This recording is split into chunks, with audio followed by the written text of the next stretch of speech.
exemple, on va dire soit petit z et grand z, deux nombres complexes.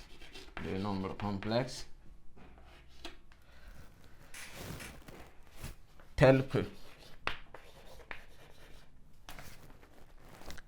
petit z soit égal à x plus y et grand z, lui, il est égal à i petit z moins 1 sur z tout simplement moins i, avec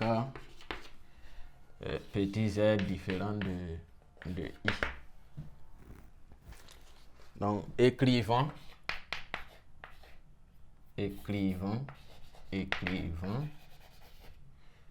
grand Z sous forme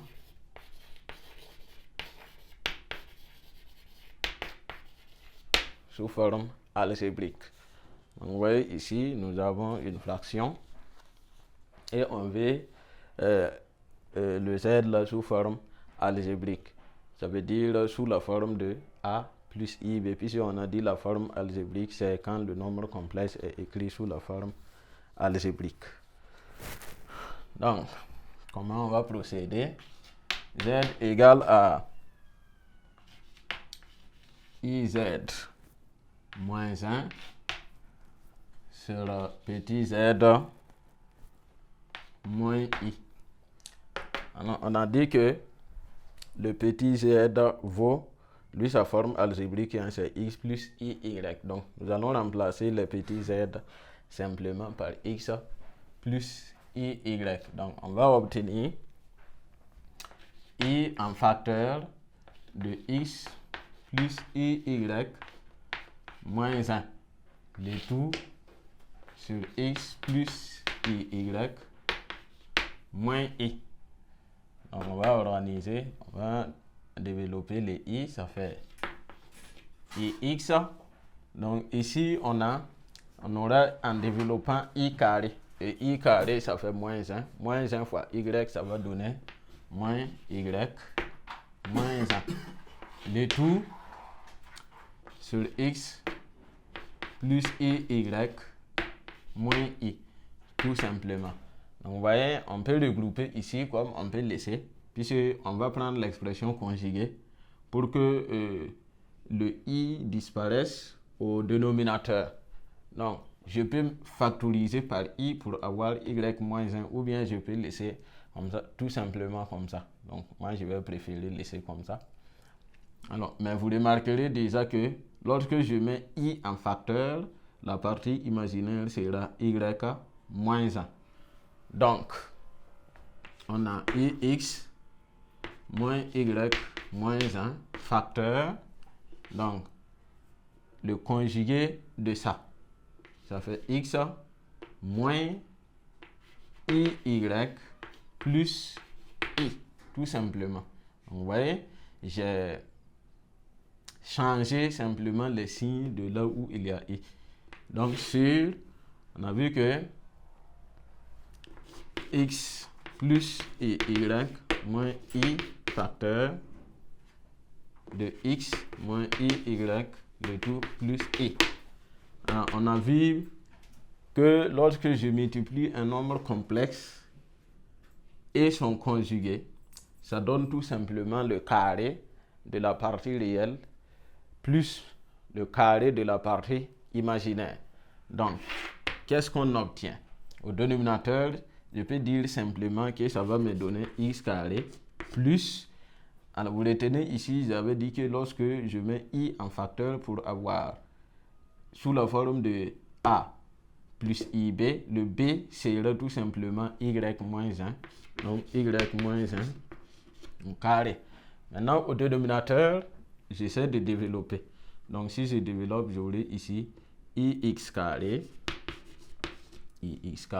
Ensuite, ici, on aura moins i carré xy. Donc, moins i carré, ça va devenir plus 1. Donc, plus xy. Ensuite, ix fois i, il y aura encore plus i carré, donc ça va me donner moins x. Ensuite, je prends les moins y, donc ça fait moins xy, moins, donc plus i y au carré. Ensuite, moins i y, moins i y, moins x plus i y moins i.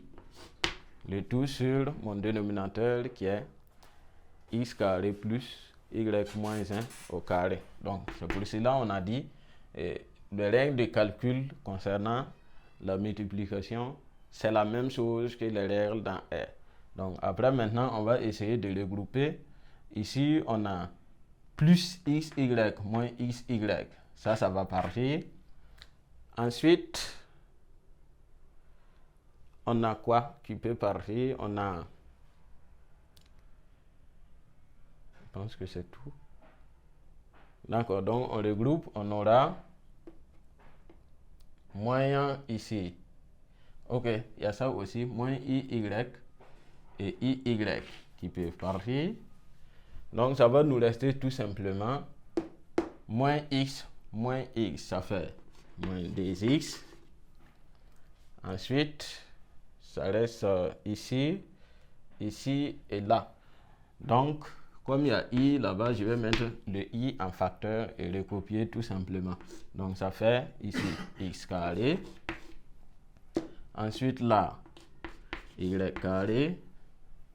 Et à la fin, c'est moins 1. Si je prends le i, c'est moins 1 qui reste. Le tout sur x carré. On n'a pas besoin de développer le dénominateur. Y moins 1 au carré. Donc, en fin de compte, puisqu'on dit d'écrire sous la forme algébrique, on écrit donc sous la forme pour laisser apparaître A et laisser apparaître B. Donc, on aura moins 2x, je peux décomposer sur x carré plus facteur de y moins 1 au carré plus i facteur de x carré plus y carré moins 1, le tout sur x carré, alors plus y moins 1 au carré. Donc voici z sous la forme algébrique. Donc z sous forme algébrique, ça va donner tout simplement moins 2x sur x carré plus y moins 1 au carré plus i facteur de x carré plus y carré moins 1 sur x carré plus y moins 1 au carré. Donc, ceci dit, tout ceci représente tout simplement la partie réelle et tout ce qui se trouve dans cette parenthèse-là concernant la partie tout simplement imaginaire. Donc, on va passer au point suivant, au grand point suivant, qui est la représentation géométrique des nombres complexes.